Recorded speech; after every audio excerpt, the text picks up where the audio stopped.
খবরদার আমার কাছে আসার চেষ্টা করবেন না। আমি আপনাকে এখনো স্বামী হিসাবে মাইনা নিতে পারিনি।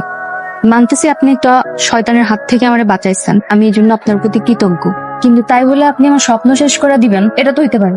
বিয়ের কারণে আমার স্বপ্ন, আমার ভবিষ্যৎ সব শেষ হয়ে গেছে। আমি যতদিন না আপনার স্বামী হিসেবে মাইনা নিতে পারবো ততদিন আমার কাছে স্বামী অধিকার ফলাইতে আসবেন না। ভয় পাইও না, তুমি না চাইলে আমি কোনোদিন তোমার ছুঁয়েও দেখুন না। দেখো আমি জানি আমি তোমার মতো শিক্ষিত না, আমার মতো অশিক্ষিত জামাইরে মাইনা নিতে তোমার কষ্ট হবে। এই জগৎ সংসার আমার কেউ নাই আসে, এখন থেকে তুমি আমার সব। আমি তোমার কথা দিতেছি, আমি তোমার কোনোদিন কষ্ট সারা জীবন বুকে আগলায় রাখো। তোমার সব স্বপ্ন আমি পূরণ করার চেষ্টা করবো। তুমি যেদিন নিজ থেকে আমার কাছে টেনে নিবা সেদিনই আমি তোমার কাছে আসবো। আমি জানি আপনি মেলা ভালো মানুষ, কিন্তু এই বিয়েটা এখন আমার জন্য অনেক বোঝা, তাই আপনার এখন আমি স্বামী হিসেবে মাইনে নিতে পারতেছি না, এটার জন্য আপনি কষ্ট পায়েন না। না না সমস্যা নেই, তুমি ঘুমায় পড়ো, আমি লাইট অফ করে দিয়ে বাইরে যাইতেছি। আপনার জন্য খাবার নিয়ে আসছি, আসেন। তুমি খাবার আনতে গেছো কেন? এই যে বেলা করা যে এখনো যান নাই খাইতে, তাই ভাবলাম খাবার নিয়ে যাই। তাই বলে তুমি এনে খাবার নিয়ে এবা? হাতে কটা কাম বাকি আছে, ভাবলাম শেষ করে যাবো। তুমি খাইছো? না। তুমি খাও নাই কেন? এমনি বললে হইব? খাইতে হইব না? তুমি না খেলে আমার পেট দিয়ে খাবার নামবো? বাবা মাছের তরকারি রাঁধছো, হা করো। না না না, আমি খাবো না, আপনি খান। তুমি না খেলে আমিও খাবো না, করো হা করো। শোনো আয়শা, এই দুনিয়ায় তুমি ছাড়া আমার কেউ নাই, আমার যা কিছু সব তোমারই লই আয়। কি হয়েছে? আসার পর থেকে দেখতেছি মন খারাপ, কোনো সমস্যা? আজ আমার ইন্টার পরীক্ষার রেজাল্ট দিছে, পাস টাস করছো? A+ পাইছি।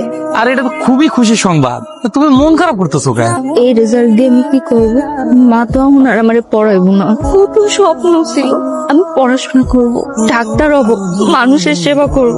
আমি খুব কষ্ট করে করে পড়ছি, প্রতিটা পরীক্ষায় ভালো রেজাল্ট করছি, কিন্তু এখন তো আমার স্বপ্নই পূরণ হইব না। কে কইছে তোমার স্বপ্ন পূরণ হলো? আরে আমি তো আছি, আমি তোমার স্বপ্ন পূরণ করবো, তোমার পাশে থাকবো, তুমি পড়বা।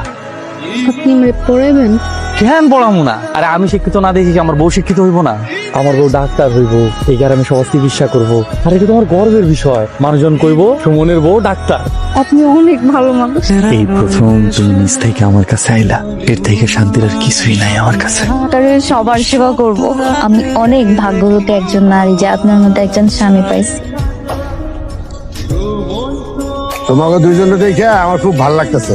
দোয়া করি তোমরা এইভাবে সারা জীবন থাকতে পারো। আমার লাগে দোয়া করি। দোয়া তো অবশ্যই করি। আর একটা কথা, তাড়াতাড়ি যেন খুশির খবরটা পাই, আর খুশির খবরের সময় মিষ্টি যেন আমার বাড়িতে যায়। আরে ঠিক আছে দিমুনে। অনেক টাইম হয়ে গেছে, আমি চলে যাই, আর একদিন শুনি। চাচা আয়সা রান্না করতেছে, খায়া তারপর যান। না না, আজকে আর না বাবা, অন্য দেশে খাবো। আসসালামু আলাইকুম স্যার। ওয়ালাইকুম আসসালাম। আবার আইসেন চাচা। আচ্ছা মা।